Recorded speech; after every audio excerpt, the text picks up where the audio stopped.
Hello, good morning, good evening, good day, good afternoon, and aloha. Welcome back to another live stream edition of the Unidentified Celebrity Review, your home for credible news, reviews, and commentary on everything UFOs. My name's Luis Jimenez. Before we get started, I want to say hello to everyone that's joining us here live right now. We got 11 folks. I'm sure that'll go up as we have this conversation with Mr. Robert Powell. I just want to say hello to Brandy Phillips. Want to say hello to Rusty. Welcome, as always. You guys are always huge supporters here. Majestic Q Clearance, as always, you guys are amazing. Thank you so much for being here live. So today we're going to be talking with Mr. Robert Powell of the SCU, the Scientific Coalition for UAP Studies. We're going to be talking about activism. We're going to be talking about how they maybe, possibly, if they can get involved, and why it's a fine line on whether or not, they can throw their name into the hat.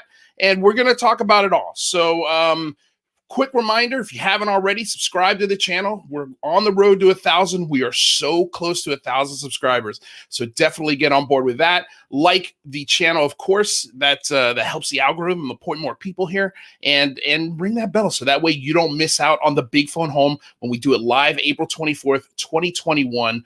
Right here from my home base with co-host Michael Mataluni. We're going to have a lot of fun guests come by talking about UAPs, talking about activism, talking about what we can do as a society and as citizens to move this discussion forward with our elected representatives. And so without further ado, because we've got so many questions for this wonderful gentleman, Mr. Robert Powell. Hello, sir. How are you?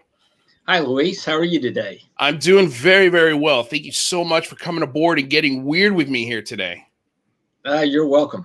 Hopefully not too weird. Hey, Jeremy Strafe, John Poe, thanks, guys, for being here. So, Mr. Powell, before we get into the UAPs and what you do for the SCU and the reason really why everyone's here, I wanted to get to know you more on a personal level. I don't know a ton about you.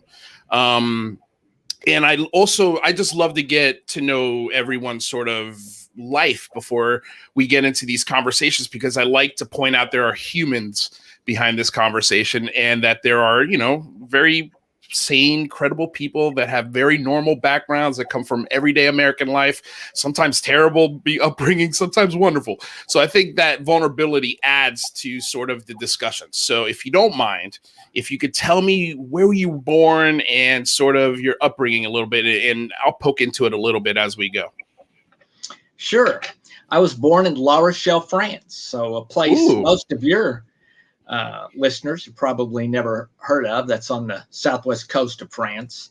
And I was born there because my father was in the military, was stationed in Europe. My mother was French.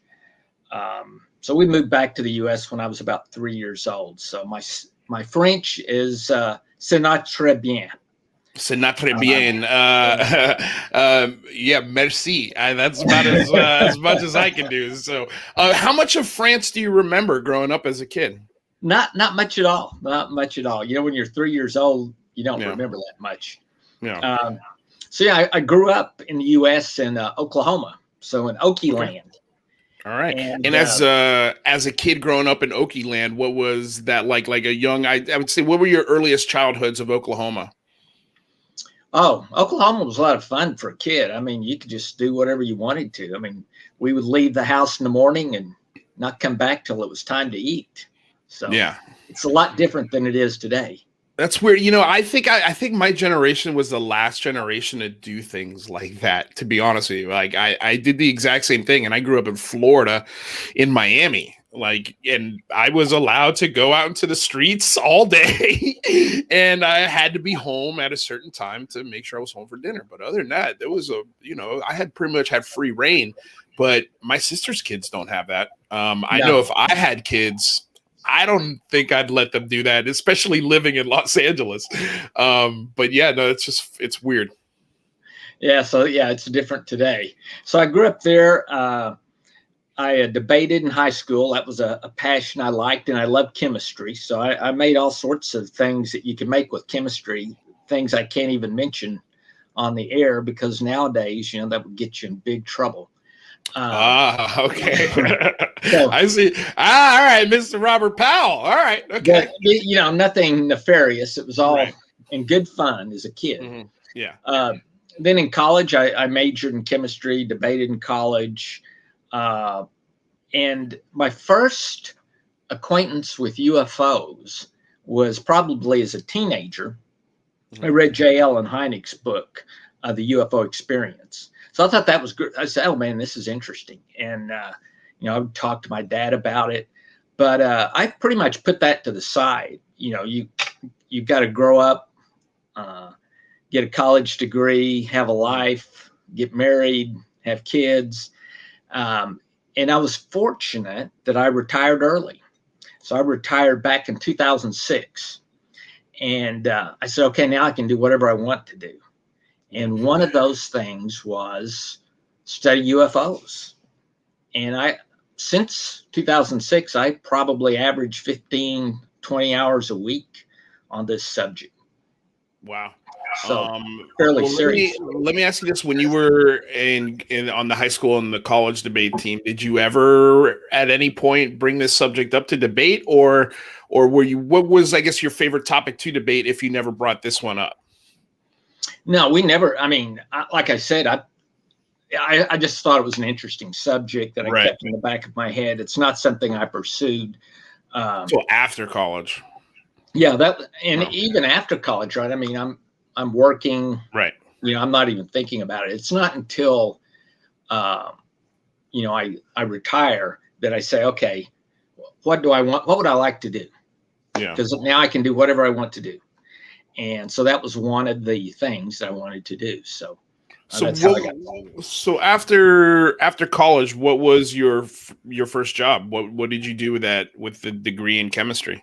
Well, I started off in the food oil business with a degree in chemistry because they needed a chemist, and that's what I did. But I can tell you that chemists don't make that much. Mm-hmm. It's not a lucrative field. And so I was looking through the papers, and I saw, the semiconductor companies, they're looking for chemists, physicists, and because they didn't have enough electrical engineers. Right. So I went into semiconductors, making computer chips.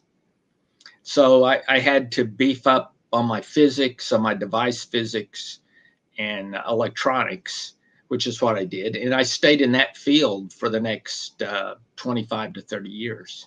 Would you say that was probably a lot more interesting than calculating oils for different food additives? Oh, absolutely. Yeah. Absolutely. What was the project that was the most interesting that you worked on where you were just like, damn, this doesn't even feel like work. This is just so much damn fun. Oh, yeah. A friend of mine, actually my best friend, Manuel Gonzalez, and I, we were stuck on a project called Flash EPROMs. Okay. And if you remember, let's see, I guess all your audience has seen these little gadgets, right? You stick them in your computer and a little memory. I don't know what all they call them today, but these are micro USB. Yeah, like a flash drive. Right. So these are based on Flash EPROMs. We were working on these back in the 1990s, early 90s. And back then, you couldn't do anything like this with these products. And well, I mean, the memory that's on that flash drive was probably more memory than what's on the most up-to-date computer in the 1990s. Yeah, the most modern computer of that era didn't have 64 gigabytes memory on it. Nowhere near. I think what was the highest, would you say, just to put in perspective for people, what was the highest gig computer probably sold in like a gig? Not even a gig. I remember I was a manager and a guy came to me. We had 256 megabytes on our computers. This was back around 2000. And he said, Robert, I need you to sign a PO because I needed 2 gigabytes worth of memory. I said, who needs 2 gigabytes? What are you going to do with 2 gigabytes? No, I'm not signing that. So now 2 gigabytes is, oh my goodness, nothing. Yeah. And like these flash memories that we were working on, they were 256K, not even 256 megabytes, 256K. Yeah. Yeah. Wow. 1,000 less than a megabyte. Yeah. Wow. Okay. So you kind of helped develop that sort of technology then, this sort of flash drive technology. Advanced micro devices. Yeah. The only other company producing these at the time was Intel. Okay. And Intel, we would try to Intel. You could read and write 1,000 times to their flash drive. Yeah. I mean, that would be unacceptable today, right? Right. If this thing were going to die after 1,000 read writes. Well, Intel, we were at 100 read writes, and they were at 1,000 read writes. So, that's what we did. We tried to figure out how are we going to get to 1,000 read writes on this thing, and no one in the production groups wanted to allow us engineers to even manufacture these. They were like, we don't need that. We're making DRAMs. Who cares? Right. And we said, yeah, but someday people could use these in cameras and all sorts of things. Right. And it made no difference. But yeah, we finally manufactured it, but it was a headache trying to get people to basically just look at the future. Right. Yeah. Just have a little bit of vision. Right. I could tell you, I feel like every single profession that I ever hear an expert in, especially if they're in that profession. I mean, like with acting or with making a movie, it's the same thing. To get people to understand, just look, I know this right now in this very moment doesn't have a lot of value, but if you just come with me 5 years from now, and imagine this or that. And they can't do it. They don't want to do it. They're like, no, it doesn't make me a profit now. Well, look, that profit that you're making now could be inflated by 20 times in 5 years. Like, just relax for a second and let's forego the profit and just look at what we're looking at here. So I'm assuming that sort of that trail that you followed for this technology is one of the reasons you retired early. Yes, that's one of the reasons I retired early, because it was very profitable. I bet it was. Okay, so Robert Powell retires early, and he's like, I'm not going to do the typical golf retirement, I'm assuming, which is probably the route I would go. So when it is okay. I got a lot of questions here. I'm trying to figure out which one I want to ask first. What was did you have a plan before you retired, or did you retire and you're like, all right, I'm doing this and I'll be damned. I mean, did you run this by your wife or husband? I don't know, whatever. Like were they like, what are you doing? What's going on? How did everyone receive it? Sort of tell me the story of what happened the moment you retired. Well, the only thing other than a huge party, right? And like you guessed, I can't stand still. So while I was doing all this in the semiconductor field, I also got a real estate broker's license. Okay. So I purchased and managed real estate on the side also. Okay. And so when I got ready to retire, I said, well, if I need a little extra money, I can sell some real estate. No big deal. And so I didn't really make a plan about what I was going to do, because I'm always doing something. For me, it's usually, okay, what things can I mark off my list and not do? Because I'll fill up my day. It never makes a difference. So that's, there was no plan per se. Okay, I'm going to go study UFOs. Okay. I just, I sat down after I left. I said, okay, what would I like to do? So I kind of had a little time to think. And that's when I said, I'd like to study and see if there is something to this whole UFO subject. And that was in late 2006. And when you came to that decision point, did you run it by, say, a wife or something like that? And what was their response to it? No, I didn't run that by my wife. Yeah, I never have gotten into it. Fair enough. Okay, so how did you? start reaching out to colleagues then? And once you started looking into this, and I'm assuming you came to a realization, okay, scientifically, there's something to this. So when did you start reaching out? How did the idea of the SCU come together? Is it something that they came to you? Did you think of it? Well, I first started in 2006 at MUFON. Okay. So I joined MUFON, and they had a position open for director of research. So I applied for that because I had one of my previous jobs was research manager over some of the PhDs, and we were working on things such as near field microscopy and atomic force microscopes, things that we were going to use for nanotechnology type of microprocessors. Okay. You know, how would we determine why they failed?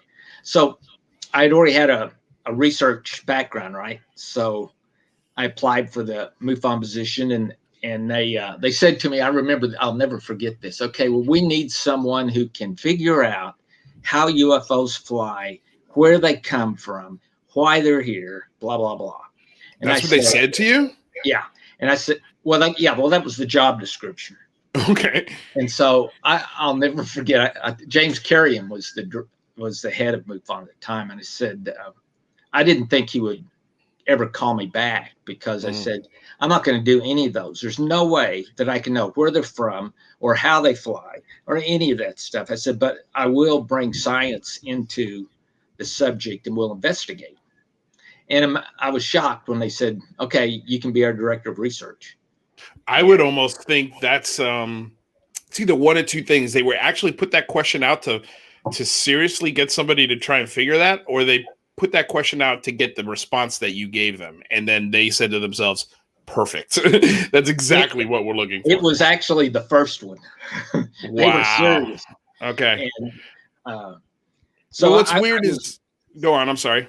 I'm just going to say I was there for 10 years and I put in some, various scientific type disciplines, but I finally gave up on it and went and created an organization. That was its whole purpose, was science, not. Well, you say you gave up on it. Why? What were the reasons why you sort of were you looking around going, this isn't working, or the philosophies behind this organization don't line up with mine?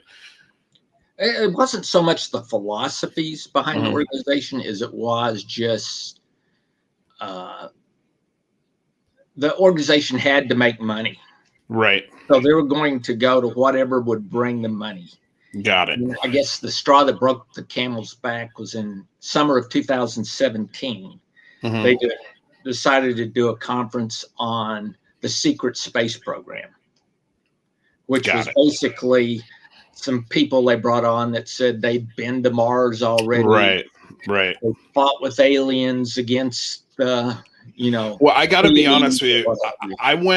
Weirdly enough, I went to a MUFON meeting in Los Angeles, I'd say probably around 2016. It was the first time I'd ever attended the meeting.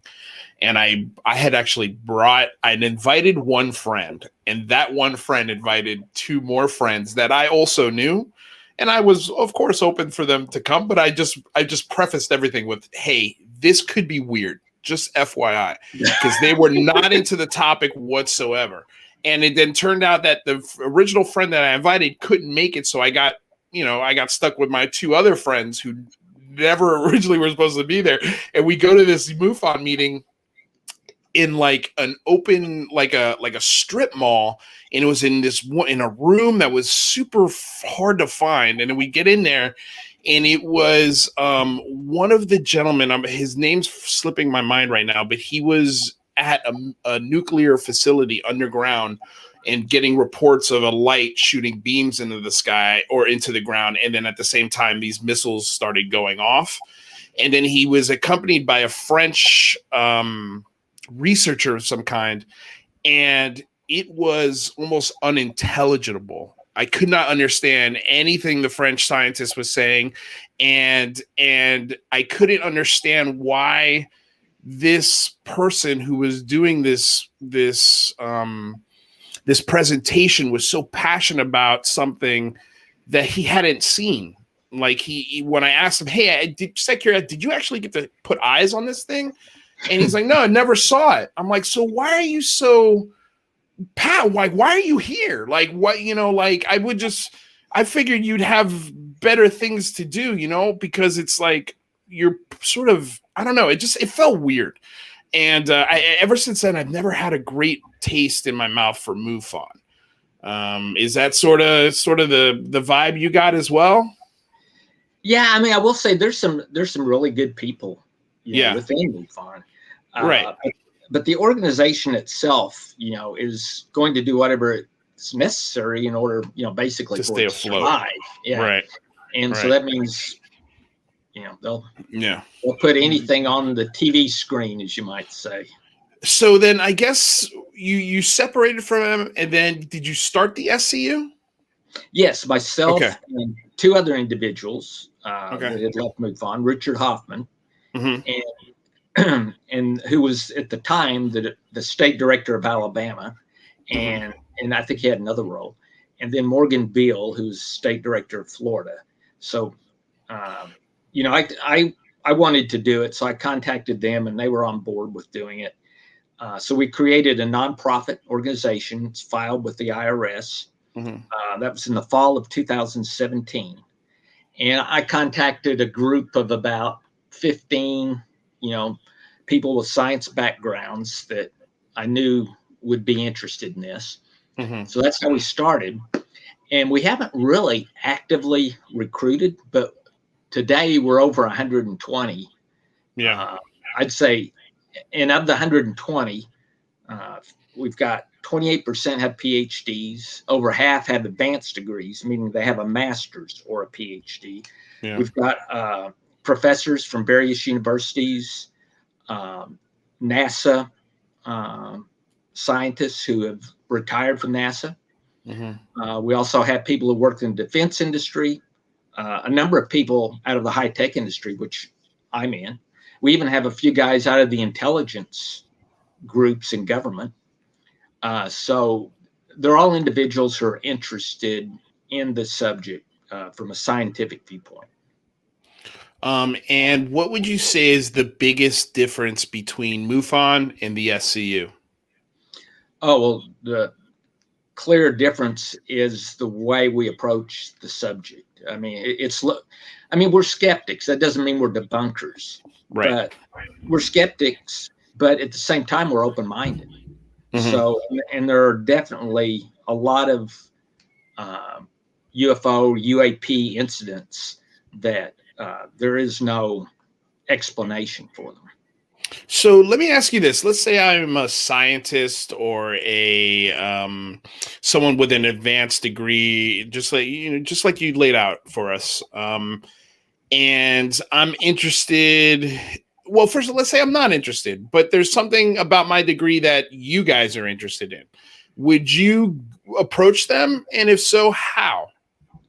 Well, actually, Luis, to be honest, we have not been approaching anyone. There's a few we've approached, but in general, we don't approach other scientists. They come to us, actually. Right. Well, and the reason for that is we've grown, to where we're at 120. And you also have to maintain your organization and the structure, right?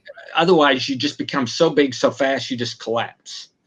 So we've been trying to make sure that we've got structure to everything, and there's things people can do and work on, so that we're not just a group that's out there not really doing anything. Right. So what's the number one initiative? What's the one thing that you guys are working on right now?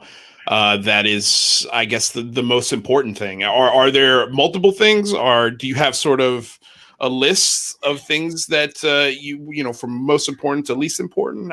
What are you guys working on? Well, there's multiple things, as you can tell from my personality, what you asked earlier. Right. There's lots of things we're working on. If I were to say what's the most important thing we're doing at the moment, I think it's trying to get our name out to the public. That's probably the number one thing.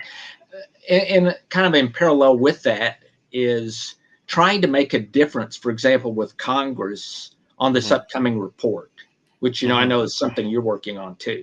Yes. So to us, it's very important that we take the funny factor, the giggle factor, out of the topic, because that's what has hurt the topic for so long. Most of your scientists don't want to study this or have their name associated with it because of the giggle factor. And that giggle factor is driven by the national media, right? Because they want a picture of even if it's a fuzzy photo, they want a photo of an alien that someone claims or if someone says, oh yeah, the aliens, they took me away and I've been gone from Earth for 2 weeks now. Oh, let's put that on the evening news. But they don't really care about the nitty gritty, although that's started to improve some, within the last couple of years. Well, you're right. People and news organizations are a big problem. They sort of feed the fire. They go for the sensational, sexier story as opposed to something that maybe is not as sexy, a little bit more boring, a little more data driven, but is in the grand scheme of humanity is a bigger deal. Absolutely. Okay, so let's see if it's possible for the SCU. Oh, wait, let's see here. Did I? Nope. Okay, I accidentally took you out of the stream. Sorry about that. Let's see if it's possible for somehow the SCU and what I'm doing, the Big Phone Home, if we can't come together, because I understand the reluctance from a bunch of scientists to be like, yeah, we're not doing something called the Big Phone Home. But I could also understand that you guys also see the importance of an event like this, because it is important for people to activate our citizens to engage their local and state representatives. So we talked about this a little bit on Facebook, and just to let everybody know, this is news for pretty much everyone, and for you as well. We did get a script to email for the day of the 24th. I can't tell you who wrote this script. I'm not allowed because, again, it's the same thing that you guys sort of fear with putting your names on things.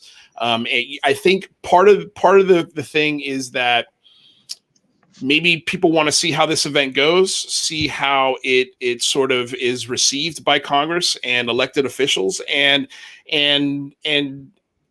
again, I don't want this thing to be made a joke, but I also want it to be. I want people to have fun. Like, this is going to be a fun day. Like, we're all organizing. We're not angry. We're not demanding things from our Congress. We're not. This is not an angry social movement. We're kindly requesting more data, more transparency on UAP information. So, okay. So your fear is, and if there's, if I'm misquoting here, is that you want to be able to control the message.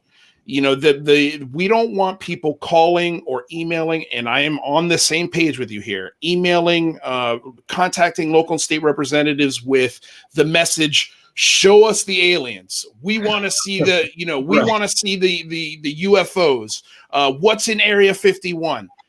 That's not this movement. That is not this effort. So I'm hoping maybe if some of your colleagues are watching, that will maybe settle a couple of fears. I've approached Lou Elizondo, I've approached Sean Cahill, I've approached journalists and a whole bunch of people in this field, and I've asked them to do this with us, in hopes that they come on, hopefully encourage whatever fans they have to, hey, pick up the phone. Use this list that this guy put together and contact that state representative, and then contact that member on the Senate Intelligence Committee or the Oversight Committee or the Judiciary Committee, any committee that has any relation to this UAP topic whatsoever, and let them know in a sane, rational manner, follow our script, follow the script that was put out by UAP Act Now. You guys also have an email script that I would love to link on the website and just have people use if they want to use it. Now, the thing with your viewpoint is that you want to make sure that that's the message, that it fits in this, in this, not cookie cutter, but in this very controlled format. So that way nobody goes off message and none of the weirdos can overflood what we're trying to do. And there are a couple, I've got a little pushback on it.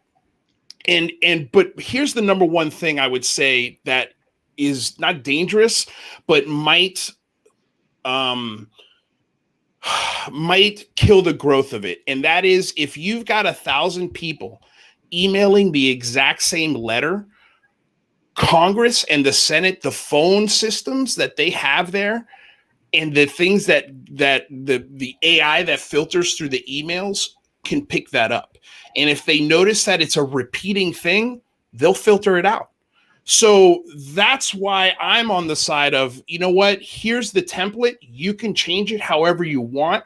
We strongly recommend you stay away from this and stick to this.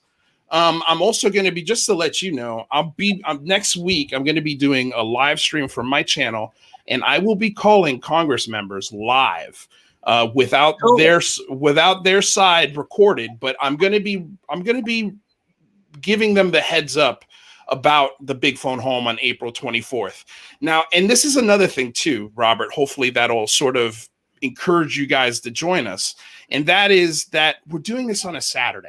We're not doing this on a Monday or Tuesday during the week when their schedules are busy and there are possibly, you know, like we were originally going to do this on a Monday, but say a Black Lives Matter movement happens on a Monday, or something horrific happens that it requires for people to call into their state and local representatives, and we're flooding the system with, could we please request more UAP information? You know, like, it would piss people off. So that's why we're doing it on a Saturday. So mostly we'll probably be filling voicemails. But on Monday, when they come in, they'll be listening to those voicemails. They'll be going through those emails. They'll be going through the tweets. And I think it's an effort worth doing. So what do you think? Okay, so I think what you're doing is good. So let me cover a couple of things. One, what is SCU doing, right? Mm-hmm. And then two, discuss a little bit about, you know, what you're doing and your ideas. So the SCU, about 4 to 5 weeks ago, we sent registered letters to key congressmen on the Senate Select Committee on Intelligence. Mm-hmm. And that letter was signed by about 60 individuals within SCU. More than half had PhDs, and that's on their signature. And, you know, just as a note, there's nothing magical because someone has a PhD, but right. It does garner the attention of congressmen, right? Yes. So that's why part of the reason why we did that. So those letters were sent out, and in the letter we talked about the need for release of further information on the videos that have already been, you know, released, the radar data that, you know, exists with all this, which to us is more important than any video.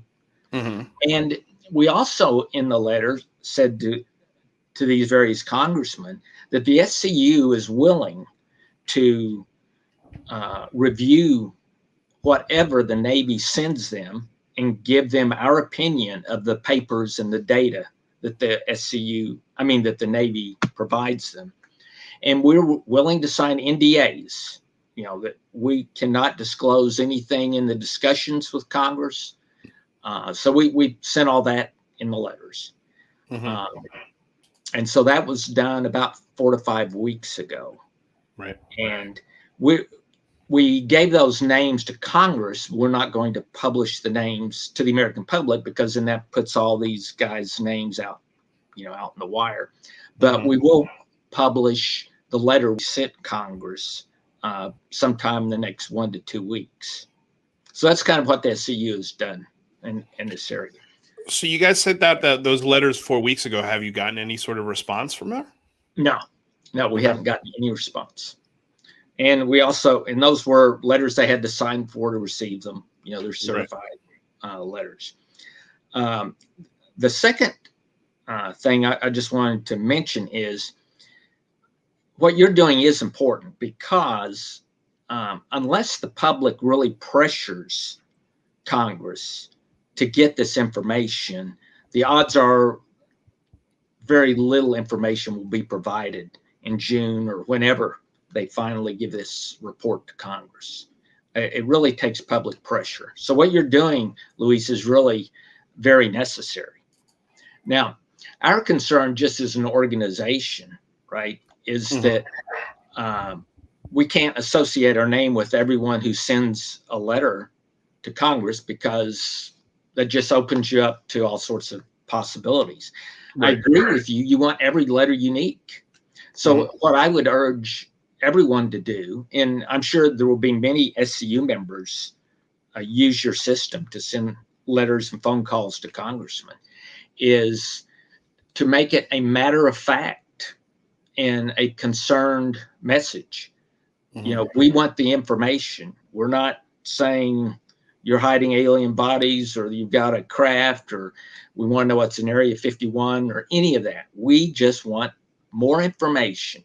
In other words, why do we have, is there objects over our military sites that we don't know anything about? I mean, that's not good. And we want a resolution to that. And it's best to just approach it from that aspect. Right. Well, I think that's a good idea. What I want to hear, this is what I want to show you. I actually did an episode about that. This is the script. This is what we got. Again, I can't tell you whose hands went into this script, but I can tell you, you know, they're very close to the subject. It's very simple. It's really straightforward. And I think there's a lot of room here to sort of add your own voice to it. So, you know, hello, I'm Luis. I'm calling to see Senator so-and-so. It intends to request a briefing on unidentified aerial phenomena from the ODNI. The DNI is submitting the public report to the Senate Intelligence Committee soon, and it's really important that Senator so-and-so knows what's going on before it's made public.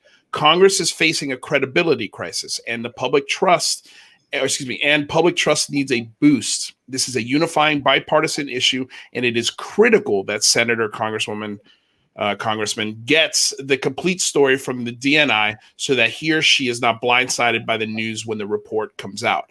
Thank you. You have our full support. And by the way, this has been confirmed to me that this could be added to. This could be, we might take some things out of this. But the thing that I love about this is that it really gives you a lot of freedom to, again, leave your own voice, your own imprint on what you're asking for. For me, if I was calling in, and I will be doing next week, I would add to this, I would love to see a yearly report. I would love to see the SCU get a yearly report with data points, with radar tracking information, with video, with pictures, with anything that's collected by any of these devices that is allowed to be unclassified. And if that means that it's got to go to the SCU and let all of those scientists sort of tear it apart and then come back with a report, and then that report is classified and those scientists can't be revealed, fine. That's fine. I prefer it wouldn't. You know, I would love to see this report. I think the more people that get eyeballs on this information, the better, because you've got, you know, and I'm wondering if you guys have ever reached out to Mick West, because I think Mick West on some levels is super annoying, but I think he does really, really good work. And, you know, especially when it comes to videos, he really puts a very sane twist on some of the videos that have come out of our Pentagon. But some of them, I don't think he can explain very well, especially when you compile the witnesses behind it as well. But I mean, what do you think of this letter? I think this letter is perfect, Luis. Yeah. The way it's worded is excellent, because it's not making any preconceived judgments without information and data behind it. And it's to the point, and it's something that they will feel they need to respond to, right?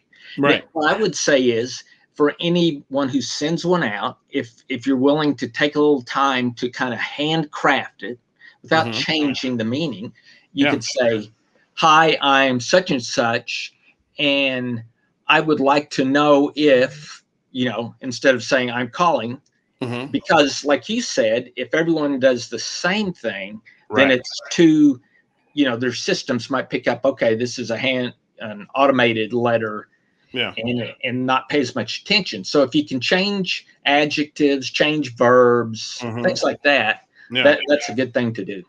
Yeah, I think it's what I'm also recommending people to do, especially on Saturday, the 24th, the day of, is before you start making some calls, just take 10 minutes.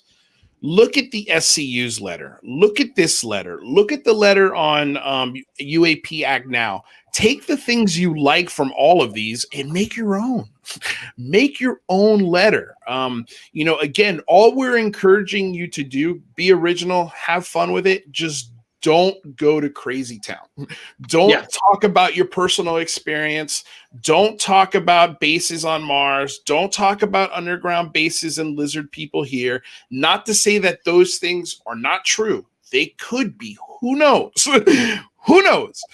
But we can't bring it to this discussion. There's just no room for it here. Exactly.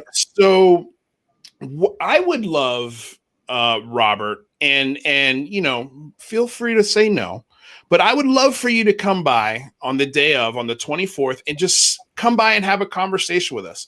I would love for you to tell everybody about the SCU on our live stream. I would love to know if there's any activism efforts that you're doing the day of, or if you're calling, if you're going to use this letter or whatever letter you have. I just want I'm trying to get as many people and as many different voices to join up day of. Doesn't matter what your theories are, what your ideas are. The common ground here is that we all know the government has more information. And the only way we get it is if we all come to the table together and ask for it. So what do you say, sir? Would you like to come by day of and have a chat with us for 15, 20 minutes? I could come by and have a quick chat with you on the 24th. Yeah, that'd be great. Maybe get Rich Hoffman or one of the other guys. I would love a gang of SCU. You put the gang together, and I will set up the alley for us to meet up and fight.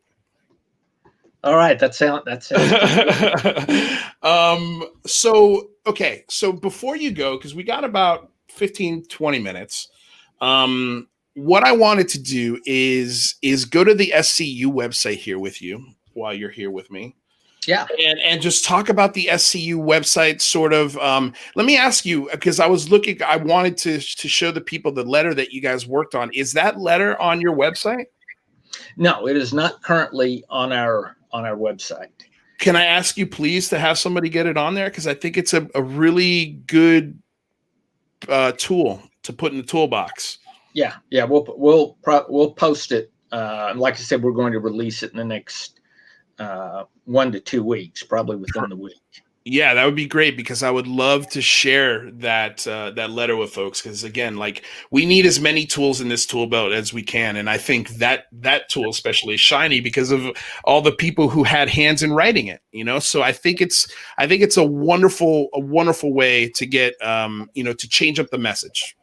So if you want to use SCU's letter for one email, great. You want to use my email for the next letter, awesome. You want to use James Fox's for the next one, even better. Use them all. Okay, so let's go over this website and sort of walk me through what let me go to the homepage here, because I'm in the About Us. Sort of how people can navigate through this, and what's the best way to maybe either help the SCU or or ways that the SCU is reaching out to get more scientists on board. I know you guys haven't been doing a lot of reaching out, but just sort of walk me through that. So the one thing, when someone first clicks on the website, you probably have already clicked on it, Luis, so it's not on here. What initially pops up is our conference, which will show up, and you can go to it this way. You can go up to conferences and click on 2021, and this conference will be June, I believe it's either 4th and 5th or 5th and 6th. It's on the website. Okay. This will be an online conference. It won't be a live conference. By live, it will be live, but it will not be a in-person conference because of COVID. And I see you also have you have these lectures on a YouTube channel as well. Right. We've got lectures on YouTube channels. On the homepage, when you first click on it, on the very bottom of the page, we have a place where if anyone's interested in donating, and that is how SCU exists and continues, is through donations. Got it. So that's the essence. We've got people who donate, $5 a month to us. others that just donate once a year, but that all helps. Well, let me ask you this, Robert. Do you guys have, and excuse me for my naivety, but I'm really sort of new to the UFO Twitterverse, so I'm finding a lot of new shows and a lot of publications that I had no idea about. So if you guys do have this, excuse me for not knowing about it.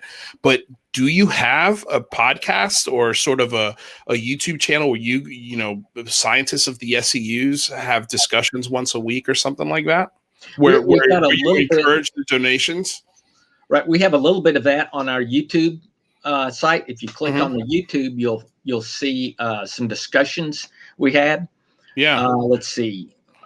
You got. So I watched one of these estimating flight characteristics of the 2004 Navy UAP encounter, which was with Alejandro Rojas, who, by the way, is going to be joining us for the Big Phone Home. He's actually the first person I asked to join, and yeah. So I love Alejandro. And Alejandro's a member of SCU. So right. Your first guy will be an SCU member. There you go. And there's Rich Hoffman. You can see him. I don't know what he's wiggling there. Yeah, it looks like a little transistor radio or something. Yeah, I got to catch up on these because I watched your the breakdown of the Aguadilla footage on the, I think it was a Discovery Channel show. I think it was Richard Hoffman that broke down the video. Yeah, I think Rich was on. I was like, damn, man, that is so awesome. Can I ask you just real quick, just to touch on that video? Have there been any because the bunker argument for this video is that it's a balloon.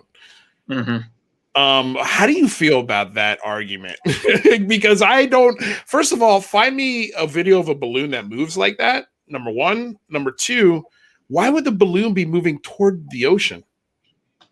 Right. Well, what they try to say is the balloon is just sitting there, not moving much at all, and it's just because the plane is moving. But that's not the case at all in this video. It's not a balloon for multiple reasons. One, a balloon, the IR signature on the object is not the IR signature that you'd find on the balloon. Right. This video was done with the IR system in the 3 to 5 micron range, which is called mid-IR. And if you had a balloon, what you would see, for example, a Mylar balloon, on the top of the balloon, it would look cold because it's reflecting the cold of the night sky. So it's black body radiation. On the bottom of the balloon, it would look warm because it's reflecting the heat off of the ground. Okay. So that's and we actually got a technician who uses these exact systems, and he videoed a Mylar balloon for us, and that's exactly what you see. You see the cold on the top and the hot on the bottom. So this is not a balloon. Yeah. The other reason it's not a balloon, and it's not just sitting there, the object here is moving also, because there's 3 times in the video where either it moves behind another object or it goes into the ocean, right? Once that happens, you know its exact location. There's no doubt of where it's located at that point. Right. So what the debunkers, they're not really trying to figure out the video. They're just trying to say, okay, how can I say it's a balloon? Okay, well, if it went to the ocean, I've got to say it didn't go into the ocean. So what do? Well, the very first thing they said was, oh, a cloud blocked it. And so our response back was, a cloud blocked it. Well, then why can I see the waves in the ocean if there's a cloud in the way, right? Right. Well, so then the next one they come up with is, well, maybe it's just at the limits of the IR camera and it just disappears off the screen. And that's what happens. And of course, the argument to that is no, because it's continuing to move away from the plane and then comes back out of the water. So you're saying you've reached the limits of your camera. Now you go even farther away, and now all of a sudden it's a nice crystal clear object. Right. So there's no, I mean, we don't know what this object is. We never claim to know what it is. The only thing we're saying is that this object cannot be explained by any type of aircraft or anything else that, I have to go. Okay. I don't have any cell phone to talk to you, but you need to peel the potato that I took it out. Robert, you got to peel the potatoes, Robert. I know it. My wife. Before you finish this UFO junk. Yeah. Peel the potatoes. Feel the potatoes, man. No, okay. So you were saying, yeah. So to maintain their balloon argument, somehow they have to explain it did not really go into the water. yeah. Well, I Right? could, And man, there's no explanation for that. And then they have to explain, how do you have two of them? How did you get two all of a sudden, right? So then they say, oh, well, it's reflecting. Oh, really? So we've got 6-inch waves, and you've got a reflection, a nice, beautiful reflection. I don't think so. So yeah. it's just one. Maybe it's this, and that's what I tried to explain to Mick. And Mick has a limited science background, but he's not. I think he's a video engineer, I think. Right. Yeah, no, well, I'm having a conversation with him next week. Yeah, I'm not sure that he's what we would call a true engineer, but nonetheless, that's fine. Yeah. But what you have to take into account is when you start making these, maybe it was this, maybe it's that, right? So if you say, well, maybe the camera just lost its resolution capabilities at that moment, you have to say, what are the odds of that? Right. If the odds are, let's say, 1 in 100 that happen, you say, well, yeah, 1 in 100, that's not bad, because it's more likely 1 in 100 than, it's not something we can explain. But then you use another argument elsewhere in the video to explain that, right? And so if that's 1 in 100 and you got another 1 in 100, it's multiplicative. So now you're at 1 in a million of your explanation being valid. And that's what debunkers need to understand. You can't just come up with maybe it was this, maybe it was that, and just throw it all against the wall and hope it all sticks. Yeah. So based off of all the data that you've seen and everything that you've looked at and the discussions that you've had, I'm sure behind the scenes with probably some very credible individuals, but not only that, your colleagues. How possible, can you agree with this statement that the most rational explanation to what we're dealing with is human? Well, if it is, we just have to have a rational explanation of it being some type of man-made object, right? And the one we say it in the report that comes closest is a drone. Comes closest, but it doesn't. You can't really explain it with a drone. Well, the problem with the drone explanation is that you need to land a drone somewhere. There's only so much time of flight time a drone has. A drone doesn't stay off the coast of South Carolina for 4 days. That just doesn't happen. I'm sorry. I don't care whose drone it is. But let me ask you then, do you think the technology that we're seeing, if it is technology, do you think it is out of the realm of human ingenuity at this moment in time to create a machine of that capability? Yes. What the object did, and just the same thing in the Nimitz case. Right? We do not have the ability. I mean, you can project us forward 20 to 30 years because that's what science does. You look at, what's on the drawing board, right? Like when the stealth was on the drawing boards, actually way back in the 60s. Right. Well, they were doing bombing. They were doing missions with that plane in Vietnam.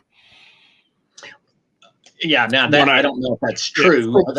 From what I understand, they were test flying that plane during Vietnam, and that they did not publicly introduce that plane until I think 89. If I'm not mistaken. They introduced it in the I believe the early to mid 80s. But what I'm saying is that is a gradual technology development. That is not a sudden new technology.